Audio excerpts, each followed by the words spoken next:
Long ago on a distant podcast, I, Zaku, the Tryforce caster of wisdom, unleashed a fire idea for a podcast. But my foolish podcast hosts, wielding their doubts in the chat, stepped forth to oppose me. But before the idea was struck down, we needed a topic for tonight's podcast, and now my will is law. Now Colton must sit in that chair and live through the present that is Zaku. Hi, welcome to the Tryforce podcast, where we talk about video games, we talk about movies, anime now, apparently. Yeah, we're fucking multimedia at this point. That alone is going to get us copyright. Watch the show. No. It's the Tryforce. Oh, yes. Watch it. Back to the past, Samurai Jack. Yes! Watch it. Oh my god. This is so fucking cool, man. This is like, I can't even begin to tell you Fire. the wave of nostalgia that, like, when we were watching this first episode together, Yeah. like, this was an experience Zach and I sat together and watched this. Yeah. Like, we were 12 years old on a Saturday morning eating Lucky Charms and watching Samurai Jack. Straight this up. was, man, like the wave of just pure joy that overtook me watching the Samurai Jack intro again. Oh my god. It's a fucking amazing series, and it doesn't get the love that it really deserves, I think. I think it's just because like it was concluded so late. It almost has like a Duke Nukem Forever kind of syndrome, you know what I mean? Like everyone was like, this should not have taken this long. And people don't understand that there's other shit that happens in between seasons, you know? Sure. People get caught up in other projects. Oh, sorry, I had to burp. But like Got caught up in that project. Yeah, it's in the Lucky Charms. But like, shit, man, it's just such a cool series, and what a fucking treat it was to rewatch season 1. I think it's like the peanut butter and jelly of cartoons. Like, it's like, no matter who you are, like, it's just like respectable. Like, you just you're like, what are you watching? It's like Samurai Jack. Be like, all right, cool, nice, respect. Yeah. Like, I was even watching it with Nicole also, and she's just like, she never really grew up with Samurai Jack. Like, she was like around when it was on, but she never like had an interest in it as a kid. Right. But like, I was watching it with her, and she goes, "This is fucking cool." It is. It's amazing. It's so cool. And like, I don't think a cartoon has made me physically emotional in a very long time, quite like Samurai Jack. I specifically can point out one episode of season 1 that I had a tear streaming down my face. It was episode 10. And when we get to it, I'll regale you all with the information. But God, this show is so beautifully done. Like, it's God. I can't. Like, if I had all day, I could just tell you how amazing Samurai Jack is, from the sound design to the visuals, to the storytelling. It's just animation. And it's like, you know what it is? It's not even that complex. It's not. You know, it's very, very simple animation, but it's just so creatively done. It's stylistic, I think. Yeah, extremely. I learned in film school when you have limitations like they did. You know, they didn't have a super huge budget for season 1. No way. So when you have those types of limitations, those are where you can really show your creative process, because to tell that magnitude of a story and to convey those magnitudes of messages within that limited space takes a creative mind unlike any other. And it took the creative mind of Mr. Gendy Tartakovsky. Cannot believe that man also made Dexter's Lab and the Powerpuff Girls. And the Powerpuff Girls, yep. That is correct. And Primal, great series. Yes. His newest series, Yes, very yes. cool, very cool. Suggest you check it out. I love the theory that Professor Utonium is Samurai Jack, and I think that's amazing. It's so funny. Yeah.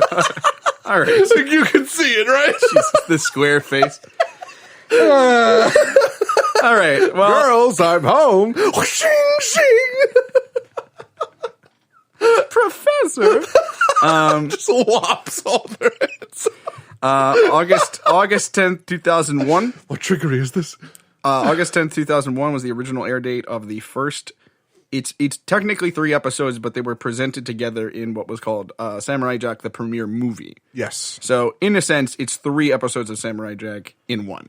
Yeah, they did basically episodes 1, 2, and 3 back to back to back. Sure. And it was in one packaged media. Indeed. So, I think that's probably the best place to start, considering that's where the story starts. But obviously, if you listen to the intro, Aku pretty much retells you the main story at the beginning of every episode. Another crazy thing is, what show do we have where the villain tells the story in the beginning? Yeah, I agree. That was a cool touch. Like, it kind of reminded you of the stakes. It's like, oh, Jack literally was taken into a different time. Like, Yeah.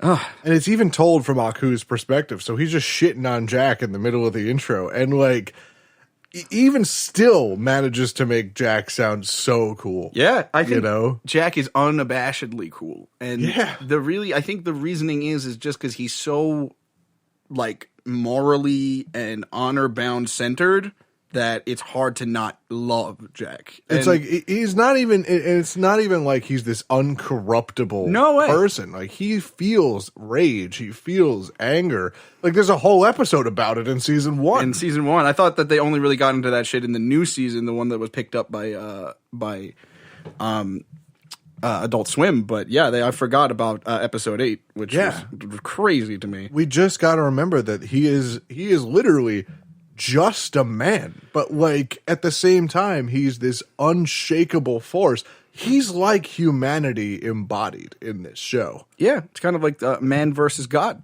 Yeah. So let's get into it, shall we? Oh, please, let's get into it. Part 1, the beginning.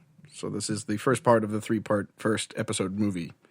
Aku, an evil shape-shifting demon, devastates a young Japanese prince's land. His parents send him into exile. After years of intensive training, the prince receives a mystical sword and samurai's robes and frees his people from Aku's minions. He then defeats Aku in battle, but before striking the final blow, the latter casts a spell to send him into the future, where his evil is law. And now the fool seeks to return to the past and undo the future that is Aku. Yeah, I mean, we literally could do it. You could wake me up at 6 in the morning. I'll do it word perfect. It's not Inflection perfect. Exactly. Yeah. I'll just like come online. Yeah. So that's really what it says on the tin. So part 2 is really where the story begins. Yeah, and I think it's worth noting that in this episode we see a lot of what kind of a villain Aku really is. Aku is cruel to the core. Like he's extremely evil. Like I've never seen a villain quite like Aku. Like he's chaotic evil. Extremely chaotic evil. He's kind of goofy, but like at the same time just tortures people because he wants to. Because he can. Because he can and because he wants to. So like we spend the whole first part of the episode kind of going through Jack's village and going through Jack's life. Mm-hmm. And he's this little kid at the time. And his mom and his dad are in the palace and they're just kind of chilling. And the king, or Jack's dad, the king, is like, we're preparing for Aku's return. We're preparing for this monster's return. We haven't seen anything of him for hundreds of years. Mm-hmm. And we just know that this is going to happen. And like a fucking clockwork, all of a sudden there come reports of this crazy monster attacking the landscape. And it turns out to be Aku. And Aku is just this blob creature. He's a shape-shifting demon. And he just rips the roof off of the palace and takes Jack's father and basically enslaves him. But we don't see that at the time. All we see is Aku, this gigantic shape-shifting demon, pick up Jack's father and he just calls out to Jack and his mom, says to his mom, "You know what you have to do. Give him the sword. Give him the sword and send him away to train." It's like, go, do what you need to do. And it's just it's so sad because you see Jack like reaching for his dad as Aku is taking him. And like, it's just so crazy. And then we see Jack get sent off to all these different places to train, beginning one of the coolest sequences in animation. Oh, absolutely. I would wager and say this is one of the most amazing. Fucking crazy. Like, I get chills every time The I watch monastery this. scene? The monastery scene, Shut so up. good. Like, but it's just so unbelievably horrible to watch that. You know, to see a son ripped away from his family to literally fight a demon. Sure. Like, you know what I mean? It's mythological. It sounds like a mythological story where a hero has to kind of retain or affluize his honor in order to fight this, in order to kind of bring honor back to the family name and shit. Yeah, and it's just because Aku felt like being a dick that day. Sure. And speaking of names, the whole idea behind Samurai Jack is revealed in part 2. Yes. Which is why the episode is called A Samurai Called Jack. Yeah, I remember, I think I put a tweet about this when I was watching it. I'm like, I completely forgot that Jack isn't his actual name. It's not his name. Nope. We don't know Jack's real name. Yeah. Which is one of the coolest part about it, to me personally. The samurai is plunged into a dystopian world ruled by Aku. Yeah, he's literally just called the samurai until we get that. It's so cool. Adopting the name Jack after being repeatedly called it by Jack! by a group of teenagers. Really? After getting That was mad whack, Jack! So glad they got Joey Wheeler. Yeah, pretty much. After getting into a fight at a nightclub, he is hired by a group of canine miners to protect them from Aku's forces. So this is one of the first things that I remember about Samurai Jack. I guess that makes sense considering it's the first episode. But the dog society of talking dogs, that stuck with me because Aku is enslaving obviously these cultures across the world everywhere, but these dogs specifically are being like crucified. Yeah. And I remember as a child I was like, oh my god.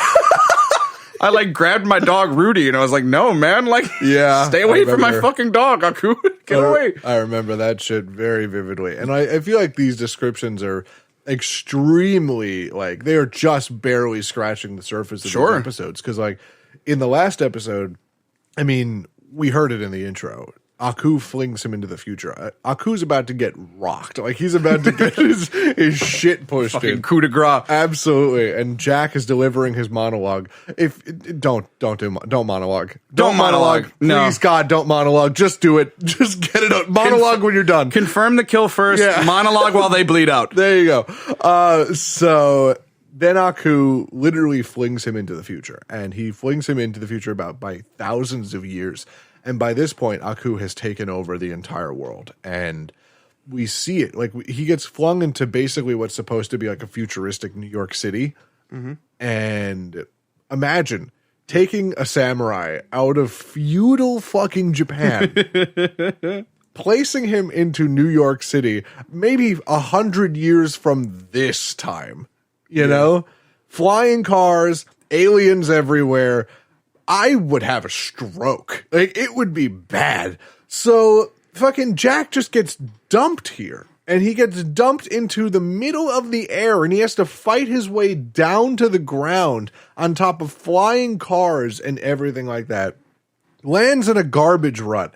And what does he see? A giant fucking wheel with spikes on it that's coming out to crush all the garbage. He's got to fight his way out of that. He's got to get out of there. And then he just lands on the side like nothing happened. He just lands as the superhero landing and everything. Nothing happened. And then it just pans over with the fucking slide whistle sound effect. Just 3 fucking hooligans. Just, hey, yo, Jack! Jack. Just getting bombarded with, that was whack, Jack! Yeah, no, I mean, he's obviously bewildered. He's so fucking confused. But I mean, obviously, there are certain things where you have to be like, okay, let's suspend disbelief. Yeah, I really do think that just is a testament to how strong mentally Samurai Jack actually is, because he just saw all of that and was just like, okay, well, I guess I'm here now. Yeah. I mean, what other choice does he really have? And I think that's so cool. I think that speaks to his character so hard and why he's such an amazing character, because you got to do that in your life. You got to that's how you have to be in your life is, well, fuck, I guess I'm here now. What do I do about it? Jack's ability to roll with the punches is pretty integral to the series. Huge. It's core. It is a core tenet of how he's supposed to be in the show. Okay, so in part 3, the first fight, the last part of the 3-part opening movie, the first fight, armed with various weapons and traps, Jack single-handedly saves the canine miners from Aku's, quote, beetle bots. Yeah, this scene was so fucking cool, man. This is it. This was the moment we were waiting for since watching the intro. We were like, okay, he's a samurai, he's got a sword, when's he going to use it? Now is when he's going to use it. Actually, no, he used it in the nightclub. He used it to get rid of, I mean, not really a lot, but like, don't look at me like that. Go over the nightclub. You can have a repeat of part 2. Here's the war.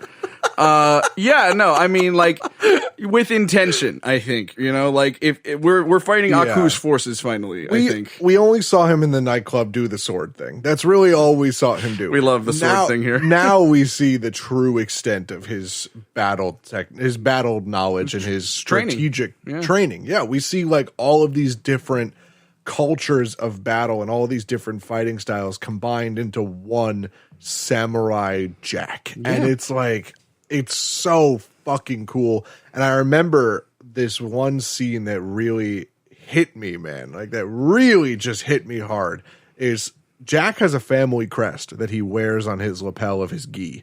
And what he does is he makes a banner for these dogs. Like he's making a banner. He's making the traditional Japanese battle banner. Sure. And he puts his family crest up on top of the banner.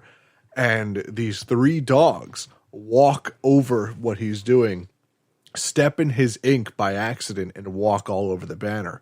And it's just got paw prints going up to the family crest. And he looks at it and goes, because he's fighting with the dogs. Sure. So he uses that. So it's the banner with the prints on it that he takes into battle. Oh, that's cute. And I think that's so cool. Like his ability to just go with it. And it's just, oh my God, it's so cool. He rolls with it. When he's setting up all the traps, like these dogs are mining like crystals, like these unbreakable power crystals, basically. And what he does is he just sets up these spike traps with all these crystals. Classic. He makes arrows out of the crystals. Hell yeah. Like he makes swords and spears and weapons with all of these crystals. He takes the digging machines, makes the dogs drive them up rocks and make them fall on their backs, and he turns them into fucking catapults. Oh my God! Gotta love what you can. So cool. Gotta love what you can do with opposable thumbs. Oh yeah, honestly. But holy shit! Like the whole sequence was so cool, and then you see this army of probably 1,000 armed to the teeth beetle bots. Like they are a hive mind of just these killer murder robots. Dude, Jack's just like, no fucking piggy. Like, no. Oh my God. Got Japanese folded steel for your ass, bro. Absolutely. Got a magic sword for your fucking ass. Let's go. Yeah, I agree. To episode 4, which is an episode we actually watched together the other day. Jack, the Woolies, and the Critchalites. Oh yeah. Spoiler, he won against the Beetlebots. No shit. Single-handedly defeats describes it a little well, I think. Oh, I didn't hear that part. I'm sorry. Because it was 20 fucking minutes ago. I'm sorry. Episode 4. Yeah, the Woolies. Jack and the Woolies and the Critchalites? Critchalites? I don't care. Okay, they're only in an episode, so we don't have to worry about it. The Critchalites. So we'll call them that for now. Jack helps free the subservient Woolly race from the tyrannical but smaller Critchalite race that is superior in technology. Yeah, that's about all they're superior in. Because, man, if I had to listen to that all day, every day, I would kill myself. Hello. They just imagine Slinkman from Camp Laszlo, but every single person in your society sounds like that, and they all are fedoras with fucking. They're sentient fedoras. Like I got the Steelbox limited edition. I love this episode. I'm sorry. The Critchlites crack me the fuck up. Yeah, like they're just so overly annoying. And it's really funny because they did that, and Zach and I looked at each other and looked at our Yu-Gi-Oh decks and went, oh. Oh no. This is us. So the Critchlites are these tinier mob race that's just so numerous. And they kind of look like tailless monkeys but blue. Yeah, they're like very like little green men alien style. But they have these triple pronged incapacitators. Yeah, they look like Squidward without his nose. Unbelievable. That's true. Yeah. They have like these like tridents that like shock the woolies. Yeah, like cattle prods, basically. Cattle prods, totally. And they like basically enslave them, a once like prosperous, peaceful, very like forward race, and turn them into essentially like cattle. Yeah. It's insane to watch. We don't know that yet We at the don't. beginning of the episode. We don't. So. We don't. But that's what it really says, helps free the woolies. So I kind of had to explain to the fact that they were a culture. Yeah. That these Critchlites, who I don't even think they're really working with Aku. I just think that they're just a race Oh, no, they of are. beings. They're definitely working with Are they Aku. working with Yeah, Aku? All right, 100%. well then bet. So like there's just more Akus being in that case. So Jack, he's out in the woods. He's hungry as fuck. He's trying to get some food. He tries to catch a rabbit, but he accidentally catches one of the woolly, and then it kind of like, he helps kind of take the woolly down, and the Critchlites are like, "Oh my god, you're so amazing, Jack! Come and eat dinner with us." And then he goes back to the camp, and he sees like the horrible treatment of the woolies, and he's like, "No, Yeah, it's really fucked up, though. I don't fuck with this." Yeah, he's like, it's no he's like, aren't your treatments of these creatures rather cruel? And he goes, how is it different from how you treat horses? And I'm like, Gendy right there having his water for elephants moment there. Oh yeah, Holy shit. Yeah, I was like, damn, you're right though. Like, yeah, and I really love the way that the story, like, you start to see the woolies, like, you start to see how upset and like how oppressed they actually are. Dejected, yeah. They're dejected. You see it in their faces. And then Jack asks a very important question that, like, even as a kid, I was like, oh fuck, like, this is going to be big.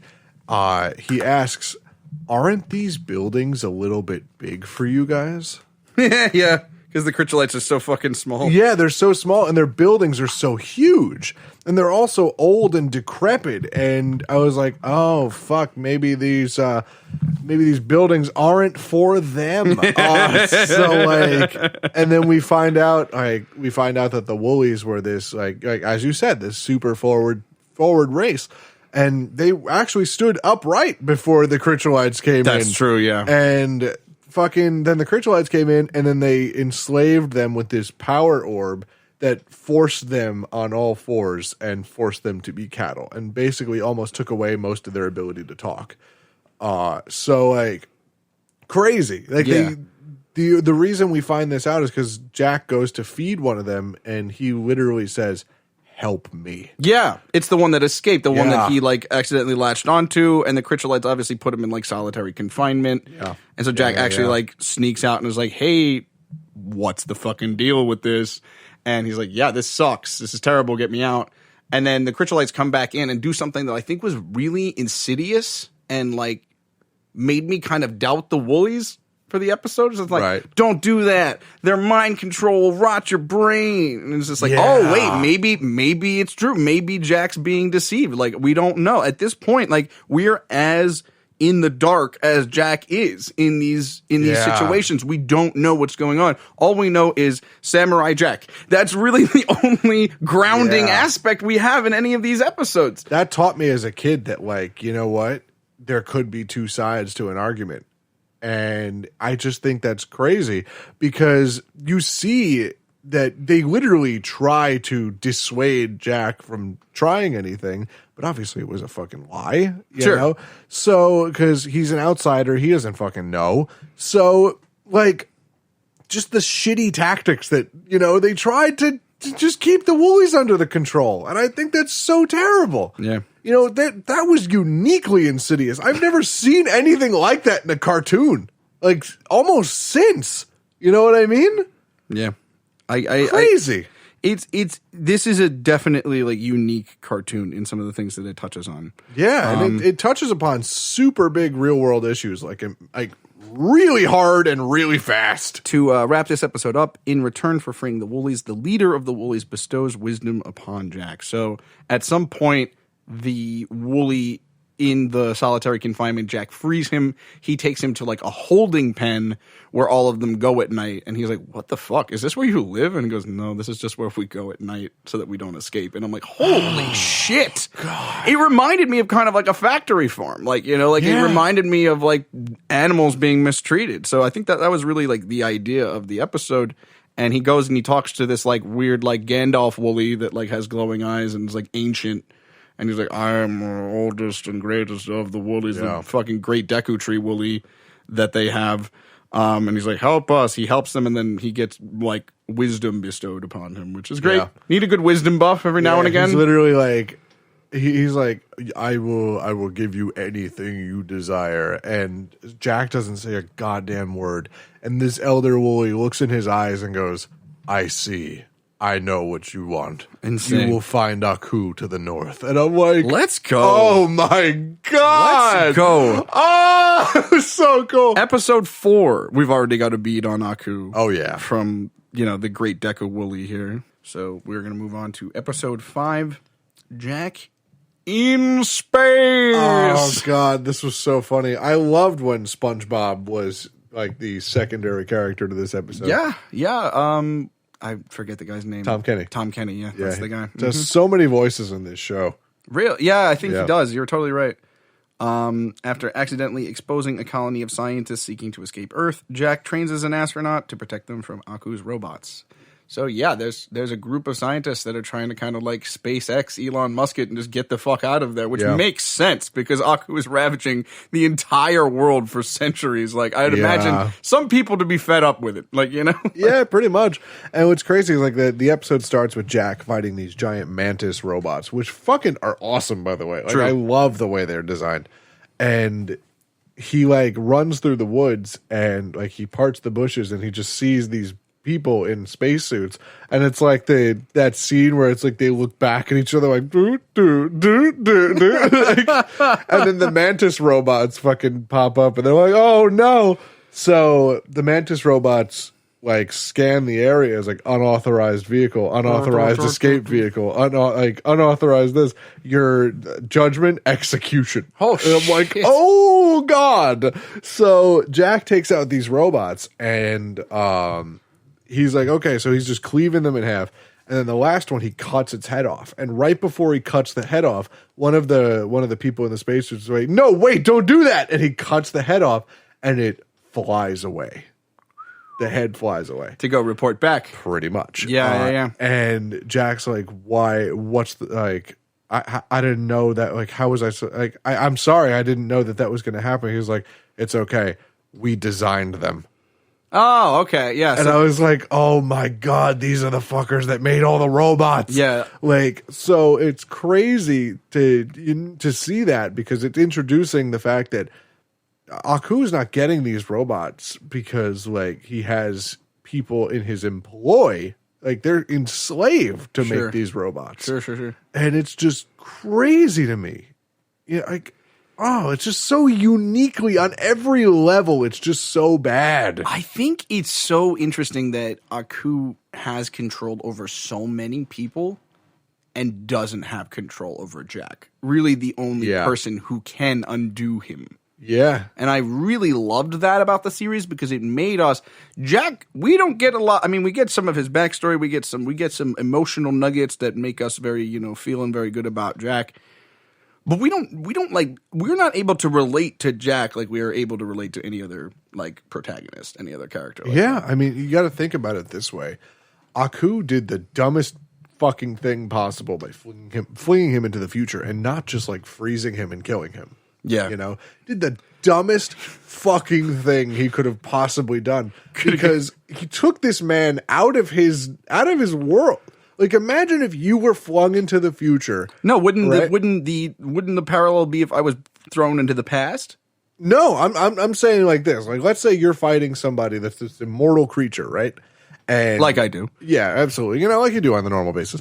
And you're flung Just comes with the teaching job, you know. just fighting omnipotent beings.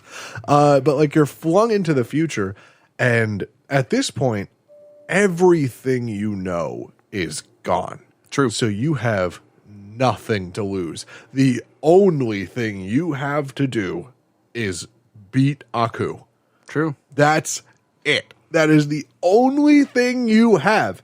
Everything else is tertiary. Everything else is expendable. You have no connections to anybody. You have nothing else. He doesn't even have his name anymore. Exactly.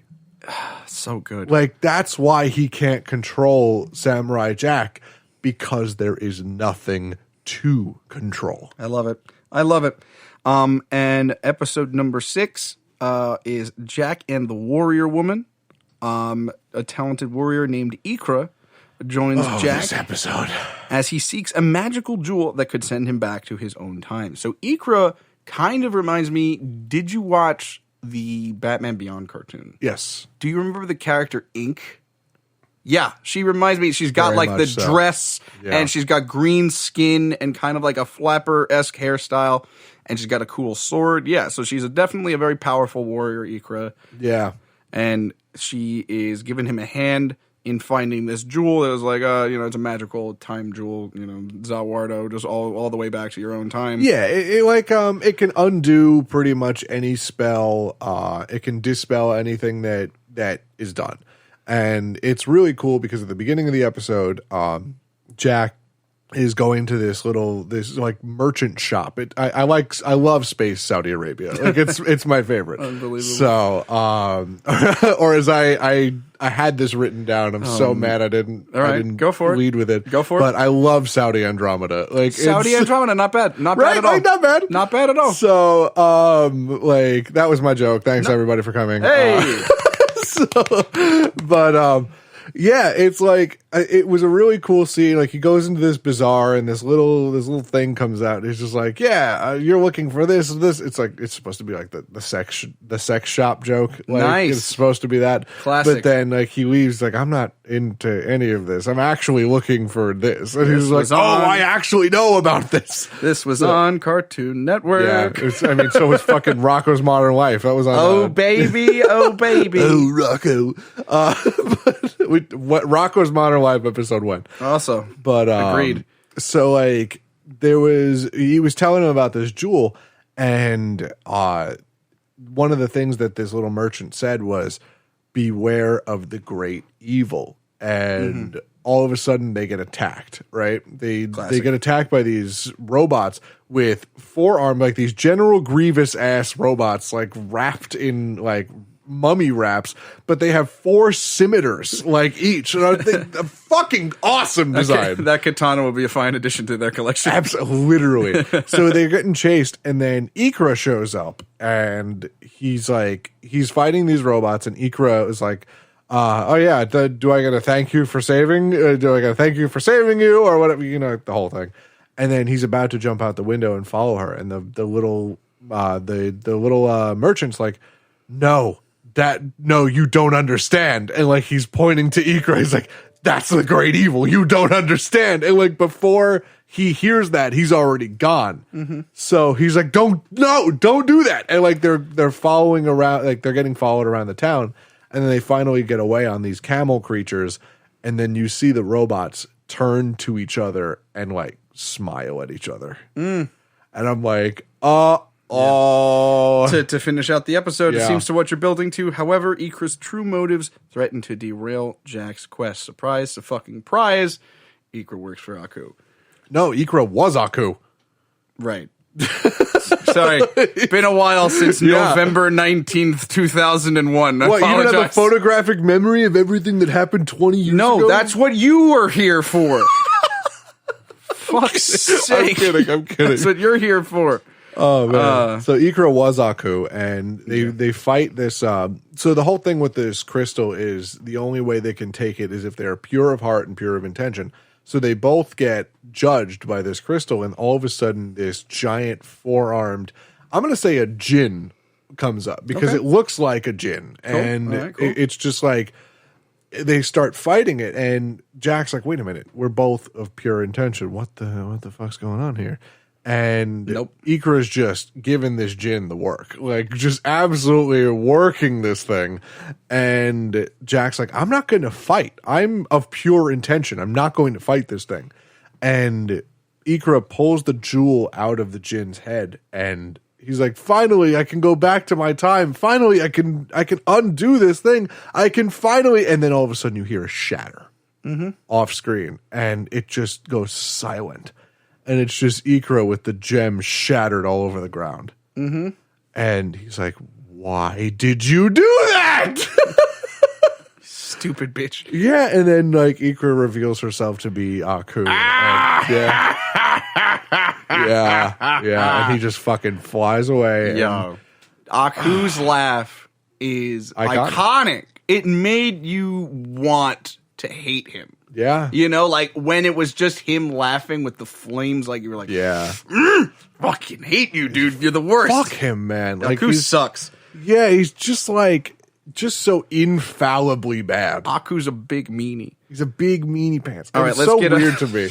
So weird to me that Aku plays the most hated character of my childhood and the most loved character of my childhood. Shouts out to Mako, R.I.P. Crazy that he can do those two characters. Amazing voice actor. Ridiculous that he can make me love him and hate him so intensely. That's exactly how I feel about Mark Hamill, dude. 100%. All right, let's go on to episode 7, Jack and the Three Blind Archers. Oh, God. I remember like when this episode came on, I didn't remember this was in season 1. Mm-hmm. So as this episode came on, I remember physically jumping out of my chair and going, oh, it's this episode! Yeah, as soon as you saw the archers, I was so happy. Like, this was one of the most clearest memories of my childhood, this particular episode, because I saw it so many times, and I thought it was one of the coolest concepts for anything ever. Like a blind fucking archer. Yeah. That's so cool. Yeah. They're like these 3 Anubis-looking motherfuckers with like these big, like blind white eyes, but their hearing is They're literally silhouettes with 2 orbs, and they have these Anubis ears that are acting like satellite dishes, and they're just like they're guarding this well of wishes. Like it's a wishing well. Yeah. So like you go and anyone that gets close is just fucking turned into a pincushion because they act in unison with each other. I'm just gonna read the description because it's already happened. Jack learns of a powerful wishing well that can return him to the past, but must find a way past the 3 archers who protect it. Pretty much already covered. Go ahead. So the whole thing is like this guy. You see the power of this archer. Of these archers in the first act. Like you see that this robot army, this army of literal robot Vikings, like bananas. Absolutely insane. So they're a huge army with unbelievable weaponry, and these 3 fucking archers just take them all out. One by one by one by one by one. And just shreds this fucking army. And it just pans away to this this Viking dude. And he's just like telling this story in like it's like a fucking Dave and Buster's in the future, basically. It's pretty much. It's like an arcade, yeah, pretty much. And he's sitting on this throne. He's supposed to look like this fucking king, you know? Yeah. And he's just like, all I can think about is arrows falling like rain. And all of a sudden, this fucking manager of this place goes, why are you sitting on the throne? Get back to work. And picks up a mop and he starts mopping the floors. So like Jack goes up and is like, what do you mean the wishing well about this? And he tells the whole story about the wishing well. So Jack goes up and he tries to evade the archers. And he notices that every time he takes a step, he's getting pelted with arrows. Not necessarily every time he's moving. Yeah. It's sound based. Yeah, he figures that out in a really cool way too. Like he goes and he takes his sword out and he's running at them and he's reflecting the sun at them to try and, throw off their aim. And he notices that they're still perfect, dead on aim. He's just like, oh shit, what the fuck? So he runs behind a tree and then he takes his basket hat off. Like he takes the hat off and waves it in front of the tree, right? Nothing happens. Throws it on the ground. It gets pelted with arrows. Yeah. That's pretty cool, man. I thought that was so cool. So he's like, oh shit, they can't see. And he eventually kind of learns to like shadow step and like walk silently. Yeah. It's so cool. Actually, he doesn't even do that. So what's crazy is in the actual like flashback that he has, he goes to a flashback where he's fighting with the Shaolin monks and he's struggling to fight blindfolded. And he goes, I can't do this. How does anybody fight like this? And he's like, if you want to truly master fighting, if you really want to master what you're doing, you must get on your opponent's level. You must fight them at their level. And he's like, oh shit. So he does that, and obviously he starts winning in the Shaolin monk flashback. So he's like, I have to fight them at their level. Yeah. So he takes off his gi and he ties a blindfold around him and he runs at the tower blind, just listening to the arrows come at him. Like, it was so cool. This whole sequence was so cool. And obviously he gets over on the archers. Yeah. Definitely eventually defeats them. It was one of the coolest sequences ever because he gets to the tower and the archers stop firing at him. And then all of a sudden he appears at the top of the tower. And the second his hand touches the tower, it just like that little part of the tower gets shredded by arrows. And then he just goes in and takes them all out. And I'm just like, my God. And the way he does it was he jumps into the middle of all three of them. They all whip around in unison and fire an arrow at each other. And the sequence of all three arrows coming at his head, he ducks under the arrows and they all pass each other and hit all three archers. Oh! Triple kill. It was so cool. All right, dude, you are at a 9. I'm going to need you at a 6. Oh, God, I'm sorry. Bring it down. This episode was so good. All right, now that we've gotten past Colton's soul episode, we can move on. Oh, yeah, and he doesn't make a wish at the well, by the way. Of course he doesn't. Yeah, because then we would be done episode 7. We find out that the archers are actually people that were enslaved by the well. That they made the wish to be great warriors, and they were made great warriors, but they were also made to guard the well. And he's like, okay, you know what? My wish is for this well to be dispelled. And I'm like, oh my God. That's that neutral good fucking nonsense we love out of Jack, bro. Oh, God, so good. There's actually a double dose of Jack in our next episode. My quest continues, he says. My quest continues. It's a classic line. Oh, yeah. A double dose of Jack in episode 8 because we have Jack versus Mad Jack. Yes. This is the one I was talking about. Yes. Angered by the failure of his bounty hunters and mercenaries to defeat Jack, Aku uses the samurai's inner darkness to create a mirror image whose sole purpose is to destroy him. Yeah. I love like a evil double. It's one of my favorite fucking tropes. I need it. I love it. Like a Dark Link, like my favorite. Like a nega anything, like a reverse Flash, like Bizarro Superman. Fucking love that shit. Yeah, dude. Love it. Live for it. Actually, so cool, man. And I think that this particular episode has repercussions for like the whole rest of the series because this is when we sort of see Jack start to confront his own inner demons. Yeah, that have been building up over the last however some odd months he's been in the future. I imagine it gets stressful, a little bit. Yeah, I'd imagine everyone you know and love being dead by several thousand years. Yeah, not only that, but the ruler of the land putting a bounty on your head so high that literally everything with a pulse is after you. Yeah, I'd think so. Classic. Like the whole episode, he's fighting off bounty hunters. The entire fucking episode. And by the time he gets into the forest, like, this is actually a really funny part of the episode. By the time he gets into the forest, he's just like, he hears a rustling in the woods, and he just turns around with his sword and goes, "Who else wants some?" Classic. And then he takes a step after finishing off the last bounty hunter, and the strap on his sandal breaks, and he's just like, ah! Yeah, dude. Jack is going through it in this one. And that's how we get the double, is he throws the sandal at a wanted poster, of like a digital wanted poster of him, and then you just see a bolt of lightning hit the sandal, and all of a sudden a foot forms in the sandal, and then another foot, and then the whole body. And it's just Jack with glowing red eyes, a black gi with red hemming. I will never forget that. Yeah. Yes, you're so right. Oh, fuck. so cool. So good. Yeah. And then they have the fight. What an episode, bro. And then Aku, there was a whole thing about Aku in that episode. He's like, can no fighting style beat him?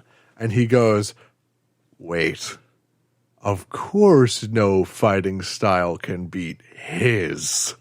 And then that's where we get that, you know? Yeah, an interesting card to pull this early from Aku, but I guess he's really just trying anything. Yeah, he's just throwing shit at the wall and seeing what sticks, because Aku's got no fucking way to deal with him. He has no way to deal with him. Like, there's nothing he can do. It's insane because there's all these robots and all these like very technologically superior things, and it's just a random Japanese noble from like 1886. The man single-handedly took out an army of murder robots. Like, there's nothing Aku can throw at this man that will throw him off his path. I love him to death, bro. I love him. So good. All right, episode 9. Jack under the sea. Under the sea, under the sea. Jack under the sea. This episode was fucking crazy. We got Jack in space. We got Jack under the sea. When Jack hears rumors of a time portal being found in the ocean underwater... Sorry. It was so sad. When Jack hears rumors of a time portal being found in the underwater city of Oceanus. Yep. I mean, did you even think for more than 30 seconds? What should we call this underwater city? Waterville! I love Water Ringo in this episode. Yeah, that's true. What's going on, Jack? Actually, it was more like, Jack. Jack. Sit down to eat, Jack. That's pretty good. Jack sends out to the city and is welcomed by its Triceratops. Yeah. So those are the people that live in Oceanus that have the Ringo Starr accent. Yeah, there's some of them that do. The episode starts with a fisherman's tale, quote unquote, where this guy is telling the tale of how he caught a Triceratops, and here's why he let it go. And then it goes to Jack going and getting swallowed by this fish, and the fish is transparent, and it ends up being a vehicle to this underwater city called Oceanus, and he gets spit out into this underwater city, and he's just like, what the fuck is going on? And then all of a sudden the Triceratops, which are fucking massive, by the way, they should not be that large.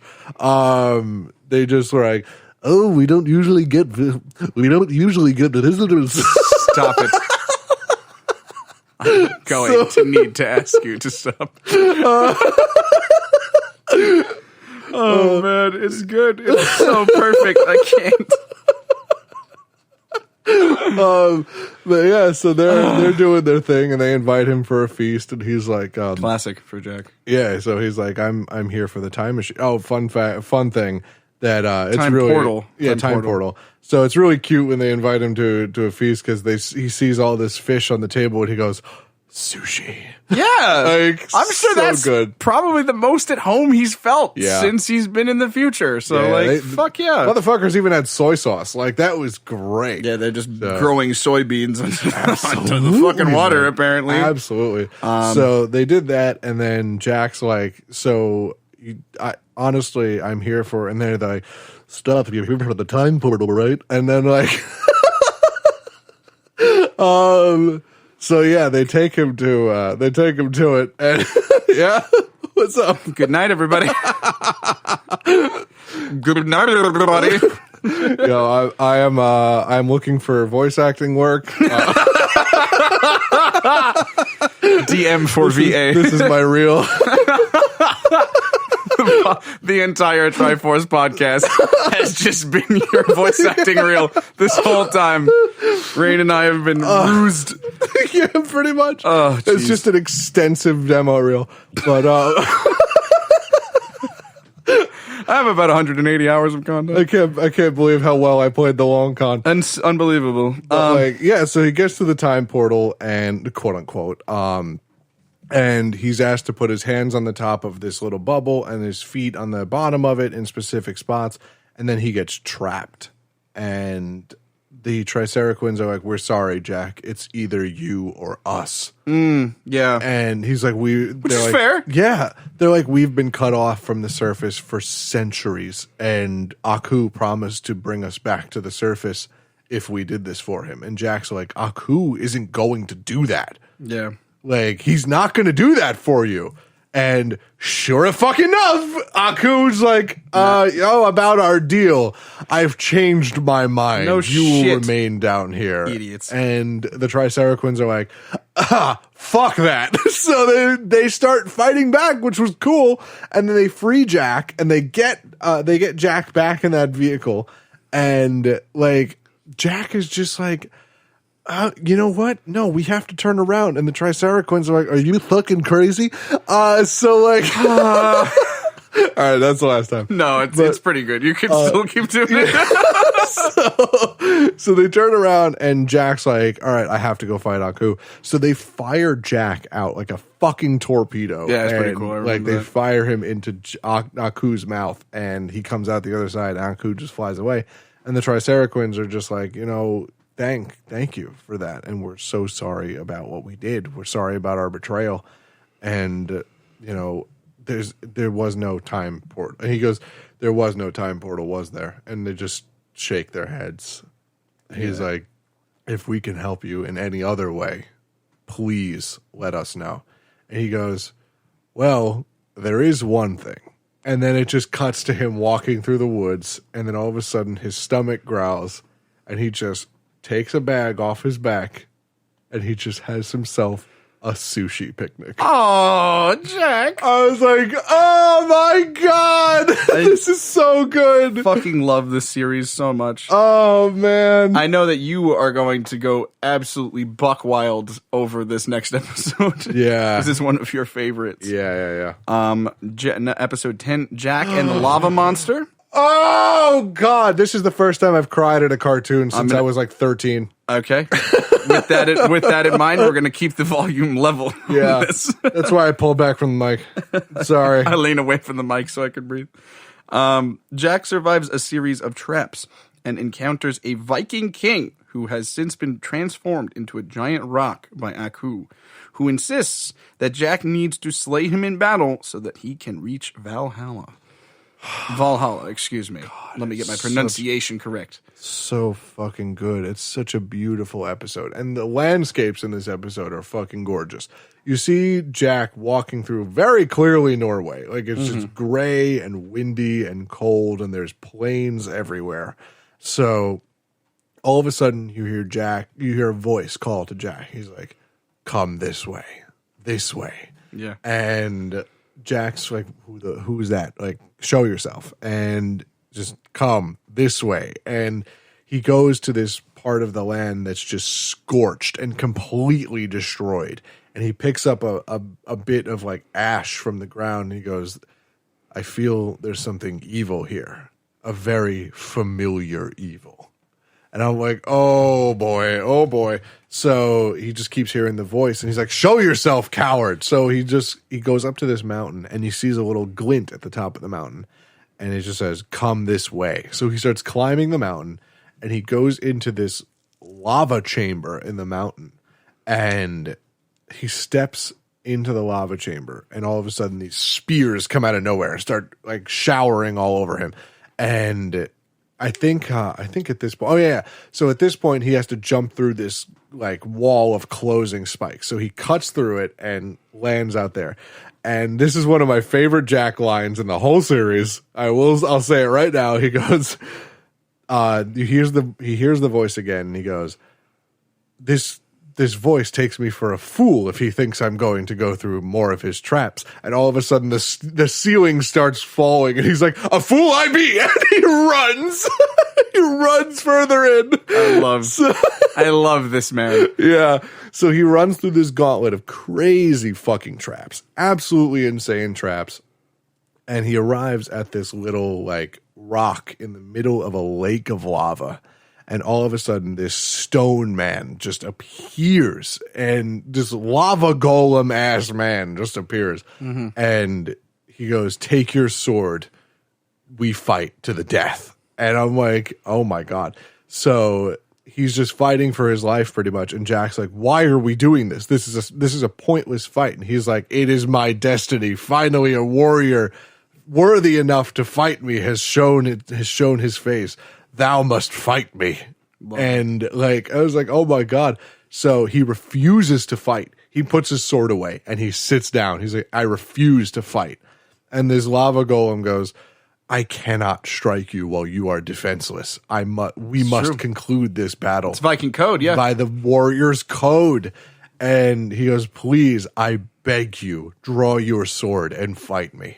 And he's like, "Why?" And I'm like, okay. And so he sits down and he tells the tale of how he was once a man. Mm. And he brings up this slab with Viking runes all over it. And he's like, "I have written out the story of my life so that I never forget the man I was and the life that I led." Nice. And I was like, oh my God. So he starts telling the story of how he was this Viking king, and he had a wonderful, prosperous town and a family and even a dog. So, like, then Aku showed up out of nowhere, and Aku burned the town to the fucking ground.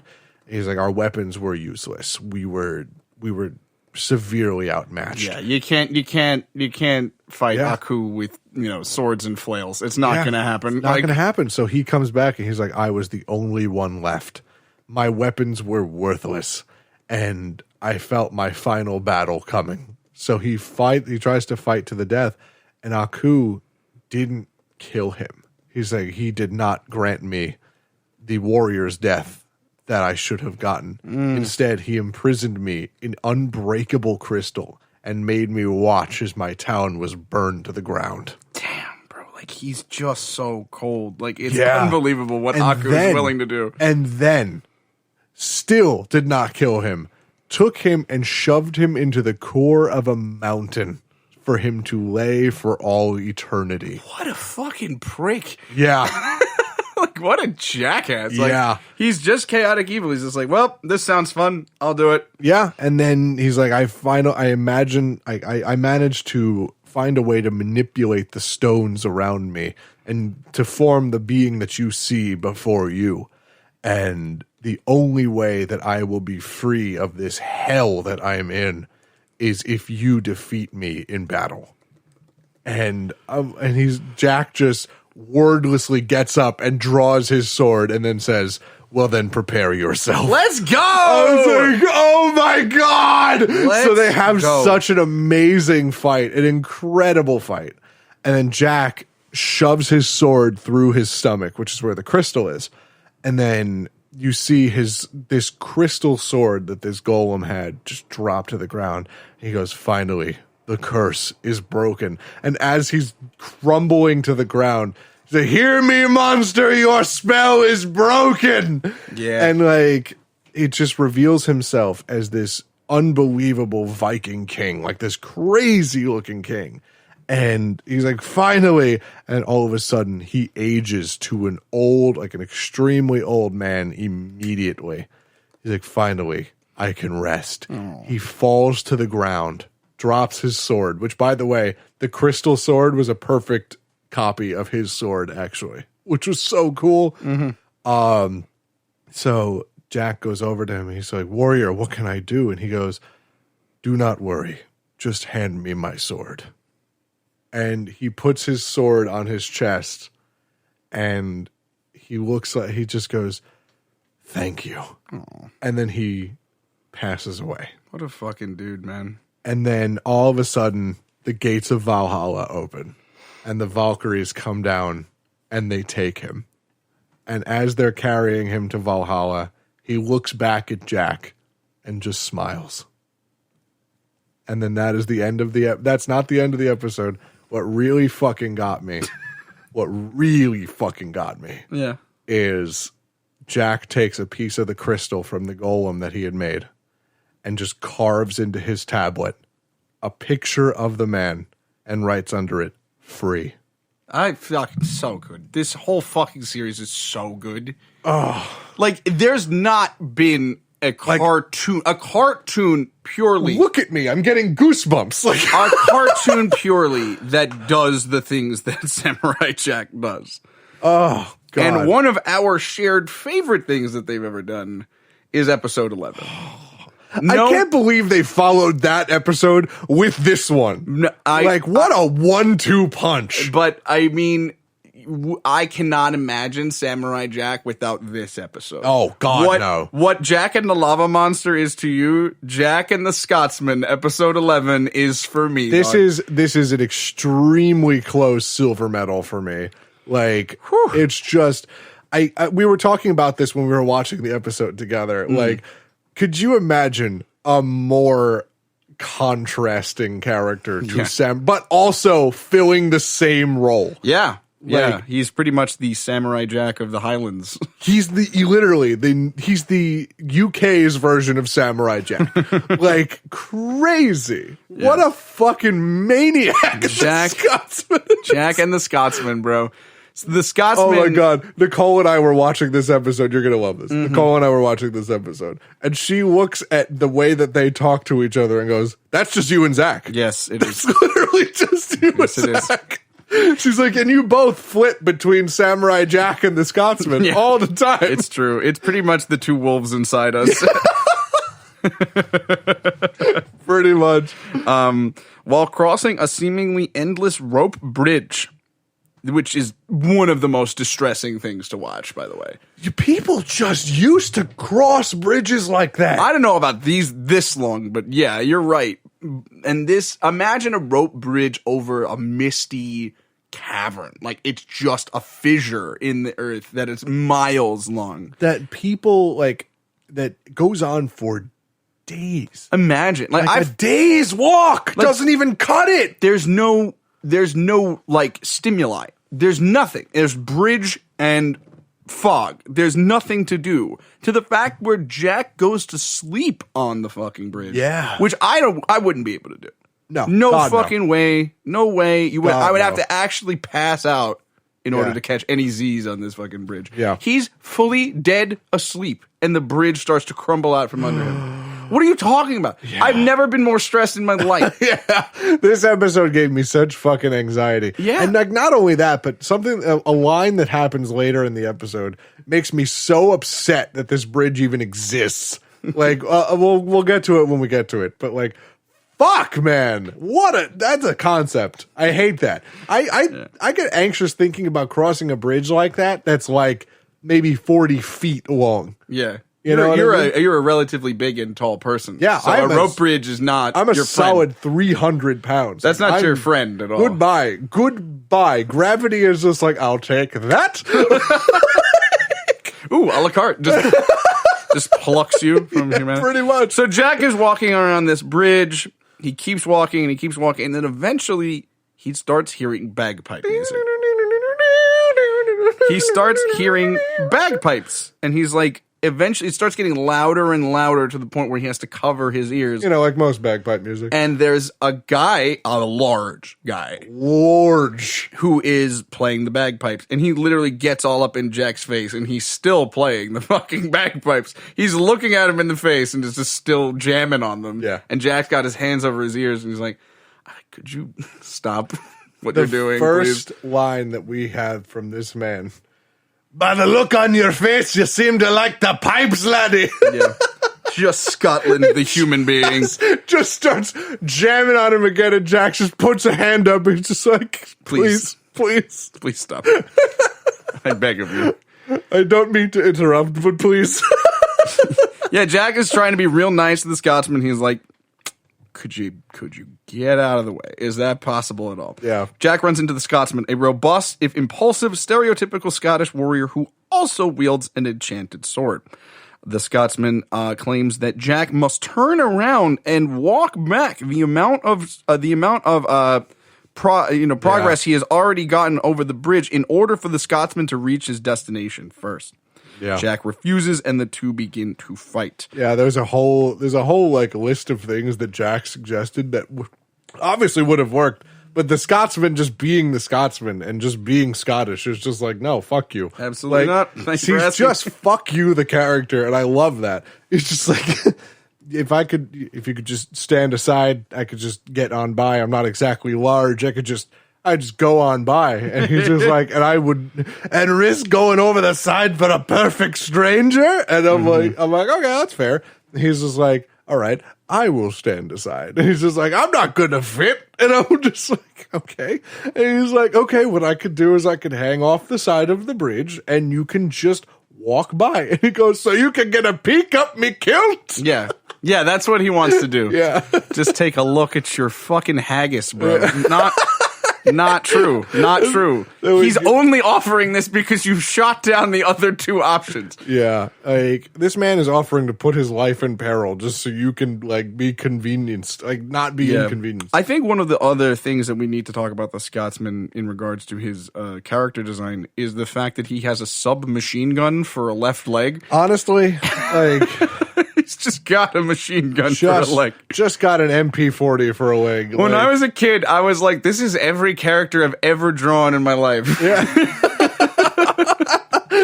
Just extremely fat and buff. This man's a Digimon evolution. Like, it's not all right. Like, so barely any teeth. Like, he just looks like a thumb. And like, and we can't forget the fact that he is voiced by none other than the man, the myth, the legend himself, Mr. John DiMaggio. Oh yeah, it's just the sequence on the bridge is just so fucking good. When he's just roasting Jack with multiple unintelligible Scottish insults. Absolutely. It's just one of my favorite lines of the Scotsman ever. He's just like, "Are you gonna fight me, or are you gonna cower like the worthless bleat you are?" And then just Jack stares at him for a second. And he just goes, "I'm calling you a coward." He has to translate himself. Yeah, he's got to translate. So fucking funny, man. Their argument turns into a fight that causes both of them to fall off the bridge after being pursued by bounty hunters. Fight lasts a whole day, by the way. Yes, it does. Lasts an entire it does. And they're like, he's just like, like they're both like clearly winded. And like he's just like Scotsman like tries to pick up his sword, like can't do it. Jack's like hanging over the side trying to catch his breath, and they're both still pissing contests. They're both still like I got it. I'm in complete control. What are you talking about? And one of my favorite things is like I love the comebacks that Jack has to the Scotsman. By this point, he's just like I could still hold my own. And he goes, "Hold your own. You can barely hold your sword." Yeah. Oh man. He's like, I could do this, and he goes, "Then come at me." And he goes, "Seeing as I'm a sportsman, I'll give you a second to recuperate." Just stare at each other. So good. Yeah, so one set of bounty hunters comes from Jack's side, and one set of bounty hunters comes from the Scotsman's side. They both look at each other and kind of do like, "They're after me. They're after you." And then they both jump over the side. Yeah. After they get handcuffed together, by the way. Yes, they do get handcuffed together by the bounty hunters. So they're at kind of like a 3-armed race kind of deal. Yeah. So Jack has his sword arm, Scotsman has his sword arm, and they're both shackled together. After realizing that Aku has placed bounties on them both, however, they join forces to escape and form a new friendship.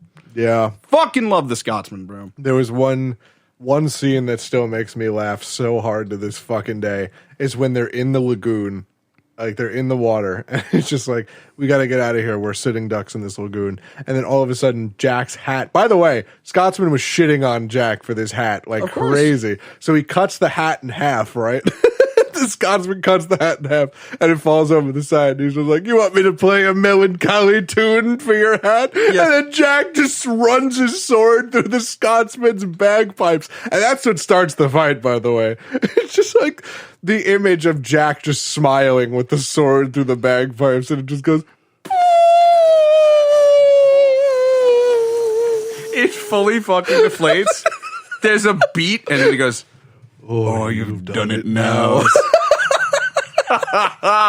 So you don't fuck with a Scotsman's bagpipes like that. You do not. And then he throws it over the side. So they're in the lagoon, and he just sees the basket hat float by. The Scotsman's just laughing like crazy. And all of a sudden, you see the bagpipes float by. Shuts up immediately. Jack's just smiling at him. And he's just like so angry. He's like, "Shut it!" Even though Jack is saying actually nothing. Yeah, no, the Scotsman episode. If we haven't sold you already, just go watch this episode. Like, you don't even so have, good. it's not, I mean, there's sort of a through line through this show. Yeah. But it's really like, hey, what kind of ridiculous, like, situations can we come up with the general thread of Jack being, needing to get back to the past? Yeah, pretty much. So, episode 11, Jack and the Scotsman. If you watch a single episode of Samurai Jack, watch this one and then watch all of them. Yeah, we also have to talk about Kevin Michael Richardson, the character. Yo, fucking amazing performance. I love Space Louisiana. Space Louisiana, bro. These like hick bounty hunters from like these swamp people bounty hunters. They're like very clearly aliens, but like sort of pigs, but like very Cajun for no reason. I can imagine the script they gave Kevin Michael Richardson. It just says Cajun noises. Here's your role in the show. Here's what the bounty hunters are trying to accomplish. Make it vaguely intelligible. Don't say anything that's. Don't say anything. Your cap is 4 letters of any word. Other than that, just hit random. Amazing, Kevin Michael Richardson. We love you. Come on the show. So fucking funny. Oh my god. All right, episode 12, or second to last episode for season 1, would be Jack and the Gangsters. See? Oh god, Jack. This was so good. Jack teams up with some gangsters to get close to Aku. The only way. What were their names? Oh fuck! I used to have them all remember because I used to remember the scene. Is like Slim, Mr. Shine, Mr. Pebbles, and Knuckles. Actually, my name is Joe. Gets punched in the face. Mr. Pibbles. Mr. Pibbles. Oh my god, so funny. As well, Jack is in the nightclub and he gets kind of like discovered, like his spot is hot, like, and obviously it's a fucking gang mobster bar, so a bunch of dudes with Tommy guns like stop out. And I remember this line vividly from when I was a kid. They're all like pointing a gun at him, and Jack is like very clearly understands that he's literally outgunned or outnumbered at least. And he's got his sword out and he goes, "Come on, bud, put the butter knife away." You know, like some shit like that. And then another gangster kind of pipes up and he's like, "No, leave him alone." And it's just like very clearly like the most stereotypically 1920s Whitey Bulger fucking Bugsy Siegel style monster. 40% lip. Oh yeah. Without a doubt. The character design is at least 42% lip. It's unbelievable. It's so weird. I love what you've said about it too. When we were watching it, at least I saw the episode, and you remember I was like, I have to hear one character talk, and it's this fucking character. So I just fast forwarded through most of the first part of the episode, and I love what you said about the mobsters in this episode because it's so true. Colton looked at me in the face and said, "These guys all look vaguely human." And it's so true. One of them is a literal trapezoid with hands. Yeah, but they're so weirdly detailed, unlike anything else. That I feel like this art style is maybe different, but oh man, Jack and the Gangsters is an interesting episode.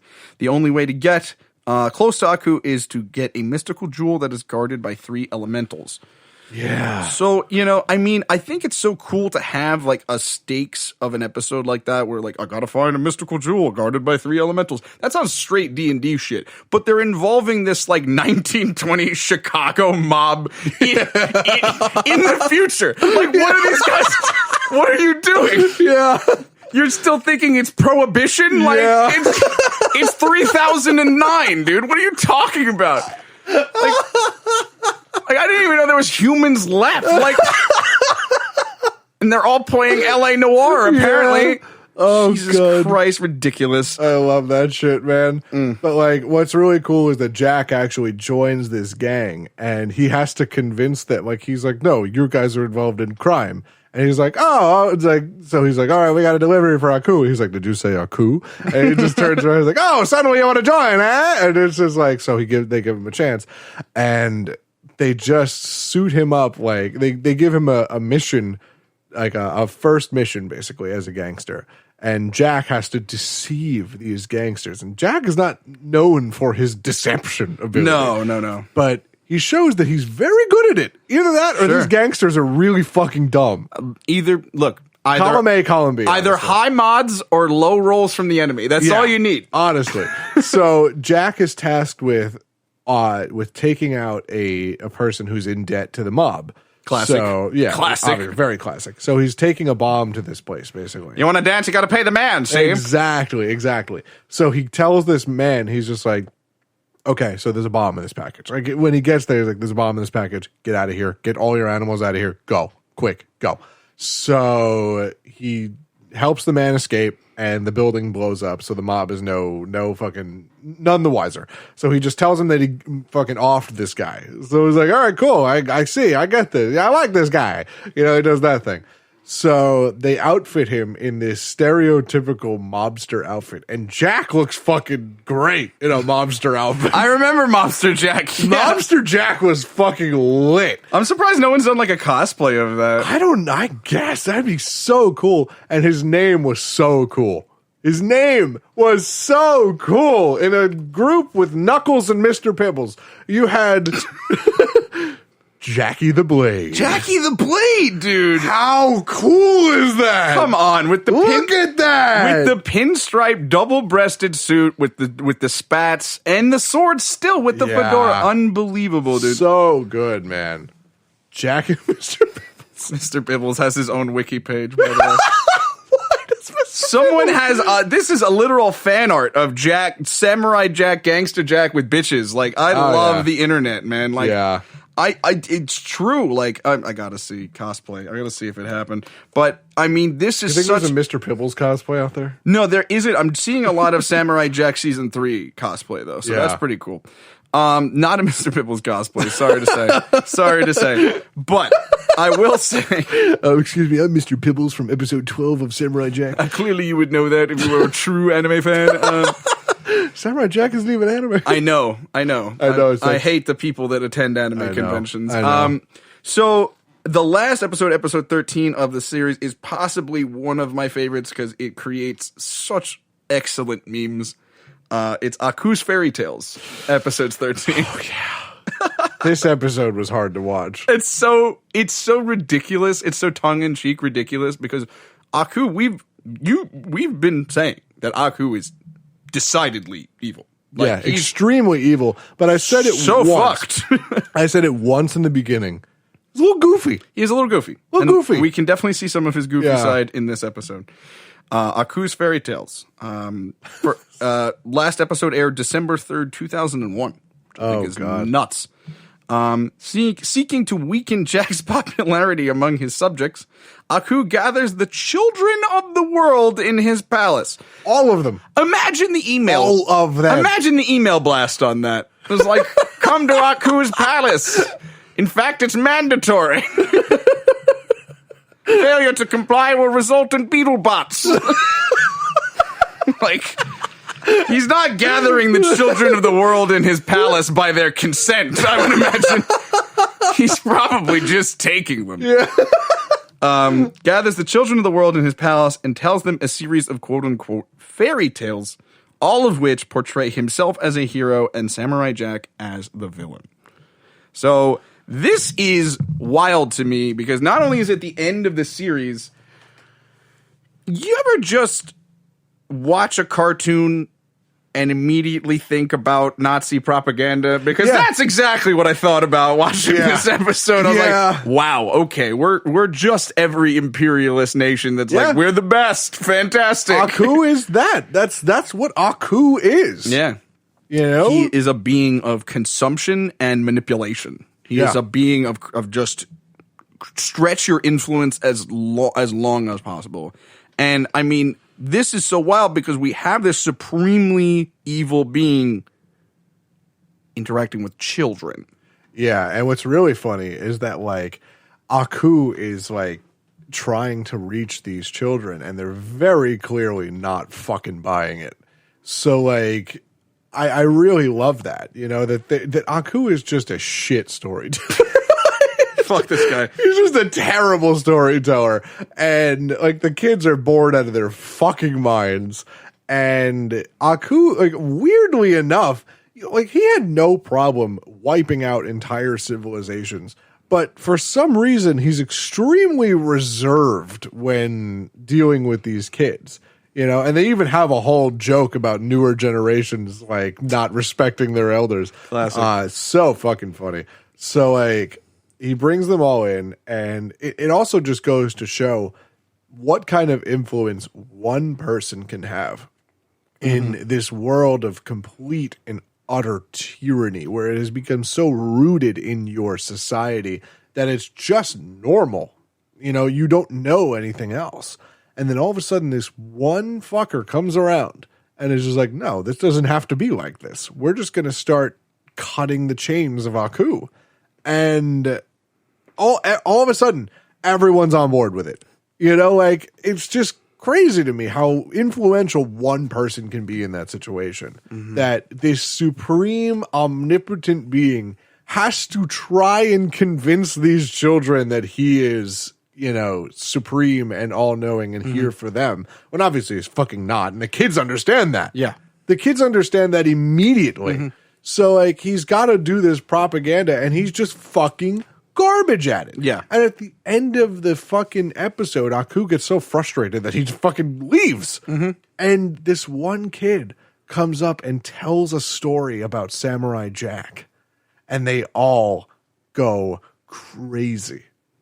Like, it's just so, like, you get chills watching this episode because it's like the older generation, like the whole older generation thing is like, it's true. You know, that's the last bastion of this thought. And you can see just how actually weak Aku's influence is. Yeah. You know, just how easily shaken off it is, because all you need to do, this taught me as a kid, this is why I am the way I am today. And like just how hear I it. am at my Let's hear bosses it. and how I am at all of my authority figures in my life. Fuck the man. Fuck the man, because it's just the only thing keeping us under the control of that is our mutual agreement to be there. Yes. That's it. Complicity is consent. You know, That's the only thing keeping us there, though. That's it. If we all decided as a society, fuck the government one day, they couldn't do anything. Probably not. No, They couldn't do anything about it. Not really. There's nothing they could do. and it shows really the power of a narrative, and Yeah. one that is clear versus one that's fabricated. Yeah. I think that the people are so inspired by the story of Samurai Jack because they're future beings. Like they're not. I'm sure there are humans in the world, but grandly, the world is a different place. I mean, Yeah. alien races are living, amongst each other. There's technological advancements. There's artificial intelligence. There's still magic to a certain degree involved. Yeah. And so as a result, like they're willing to, it's kind of like, being obsessed with like, I had a student once who was, a regular teenager around this time period, but was like obsessed with like 1920s to 1940s movies and movie stars and actors and Hollywood and shit. And I was always so perplexed by her because I was like, why? Shouldn't you be like on TikTok or some shit? Like, but it was so passionate, and there was so much like genuine interest in it that like it was like I was like, you know what, do your thing, girl, do your thing. You never Yeah. you know, you go watch, you know, the Casablanca or whatever the fuck you got to do, you know, do your thing. Yeah. So I think it's like the people can be inspired by a story about that because they don't relate to it anymore because it's from so long ago. Yeah. And that he's been placed in this future situation, and that even these children can tell that Aku is largely bullshit. Yeah. Because it's just, it's also a very catch-22 with the type of power that Aku has. Like, that type of power can only last so long because the further away it gets from the original threat that you were, the more people just don't understand what kind of power it took to get there. And the more people are like, you're bullshit. I don't want to do this.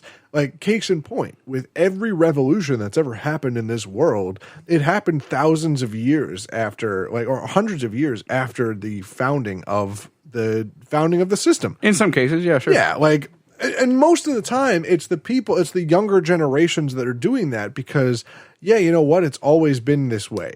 I think the narrative of season 1 Samurai Jack and the future that is Aku, the narrative of that is it's always been this way, but it doesn't have to be. Yeah.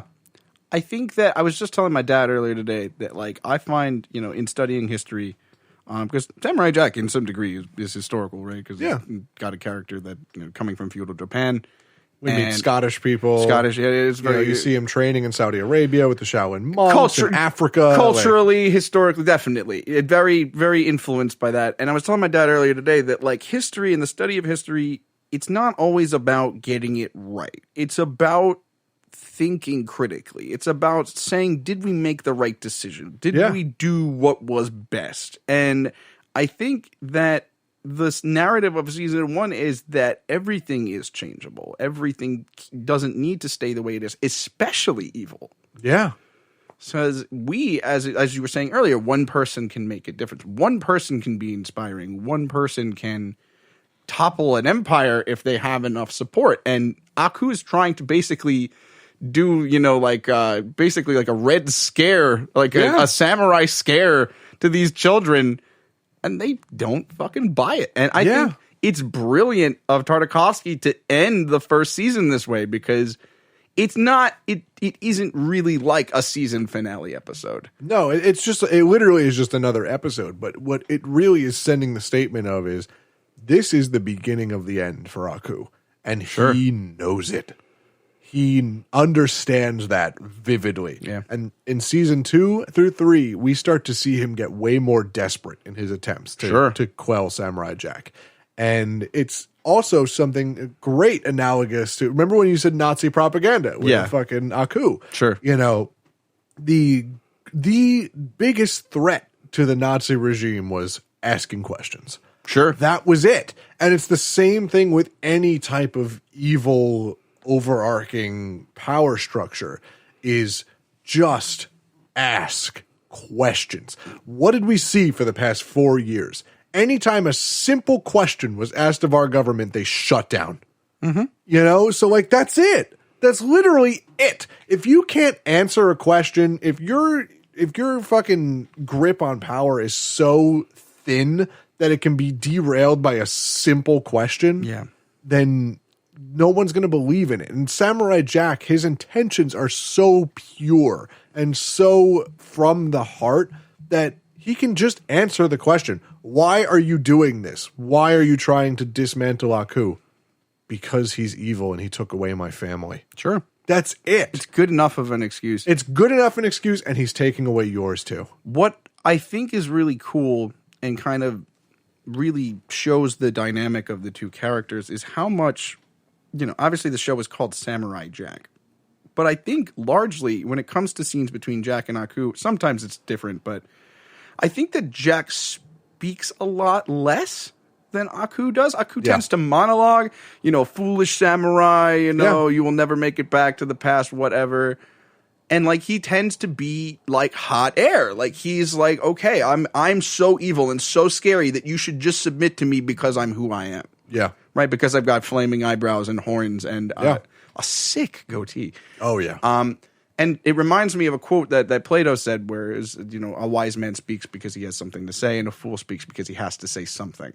Yeah. You know, Haku has to maintain his control through fear, through manipulation, and through propaganda, largely. So, and Samurai Jack doesn't have to say anything because his intentions are extremely clear-cut. cold steel. Very, very clear. And everybody who's even remotely talks to Jack doesn't have to tell you shit. You know what he's about immediately. He is an open book for everybody to read and doesn't have to tell you anything. True. You just know what he's about immediately. No, he's And a good dude. Yeah, you just know he's a good dude through his actions and not his words. True. How long have we been saying that we were going to do a Samurai Jack episode? It's been a few months now. I think since episode 15 we've been talking about a Samurai Jack episode. Yeah, probably. Like we were doing like the Super Smash Brothers episode when we were talking about that. Like that was one of the first ideas that we were talking about. Yeah, and bro. just man, it's just this series is so important. And you know what? I'm gonna go out and say it. If you're a new parent and if you're raising a kid that's like in the age of 6 or 7 or 8, Okay. make them watch Samurai Jack. Make them watch the first few seasons of Samurai Jack. No, 7 or 8. Yeah, okay. Yeah. It's not a violent show. I don't think it has like a lot of blood or gore or anything like that. The whole thing about them all being robots is so you don't have to see all the blood and gore. Yeah, because it's That's a the whole cartoon. thing. It's a children's television Exactly. show. You can't do that. Exactly. You know what? It's going to be a little violent. It's a little violent, but at the same time, it's no more violent than any cartoon you'll see nowadays. And it's like also very moral based. It's real, and it really teaches lessons in such a beautiful way. You know, it's just like you just get them. You just get the lessons immediately. And those transitional animations or like those sequences where they're like, all right, we're going to flex on you now. Yeah. And like you said earlier, it's so simple, but it's done so stylistically beautifully that like you may be viewing a simple technique, but it's like it was done by a master. Yeah. And God, just watch Jack. I just watched Samurai Jack. I feel like we end every podcast just like pleading to our audience to watch the things we love. If you take anything from us, take this. Yeah. It's so important. It is such an important piece of media, and I don't even think we did it remotely justice. No, I mean, it's season 1, and the run times for these episodes are very short. They're only like 22 minutes, something like that.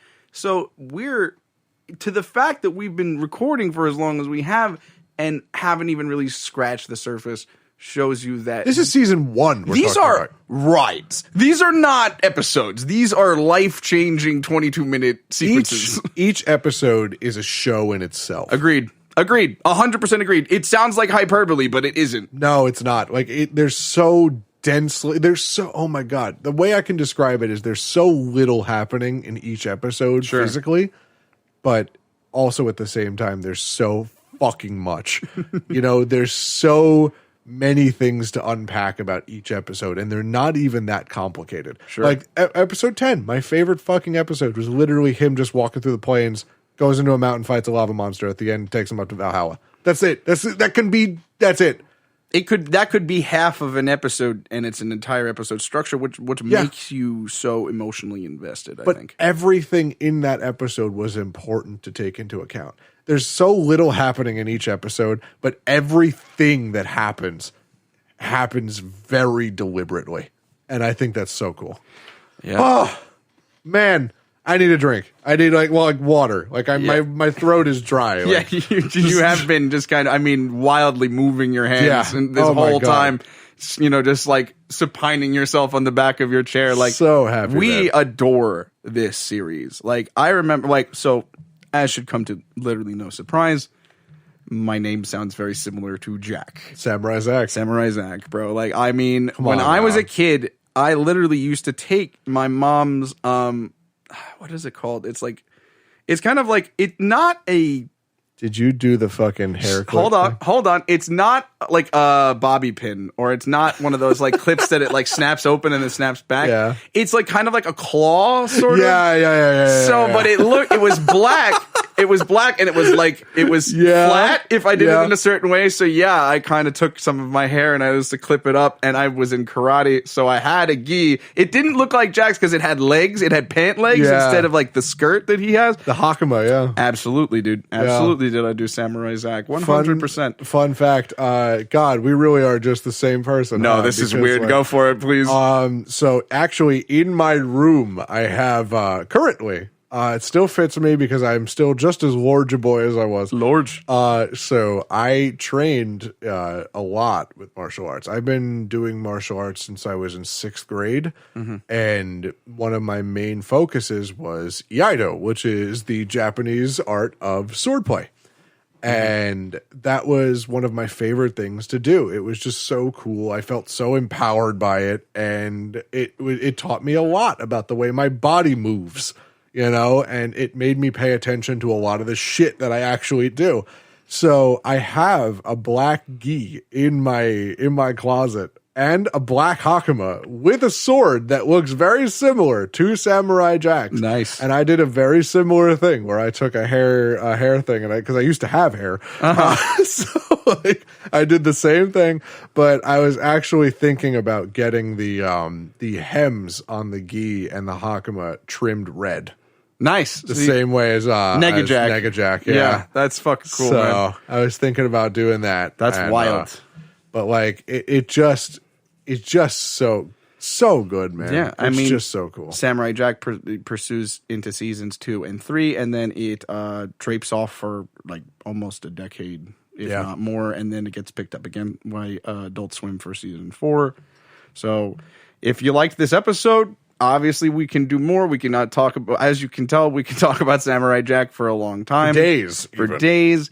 I had a figure. That's how you know it was real. Samurai Jack means so much to me, and Genndy Tartakovsky means so much to me that this is Genndy Tartakovsky is still alive, obviously, right? I believe so. I hope so. I mean, he made Primal very recently, so I'm going to go ahead and call him as alive, but let me not go insane.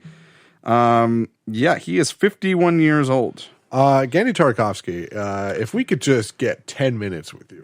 Fuck a phone call. It doesn't even matter. We don't even need to put it on the podcast. We just want to speak. We just want to talk, Genndy.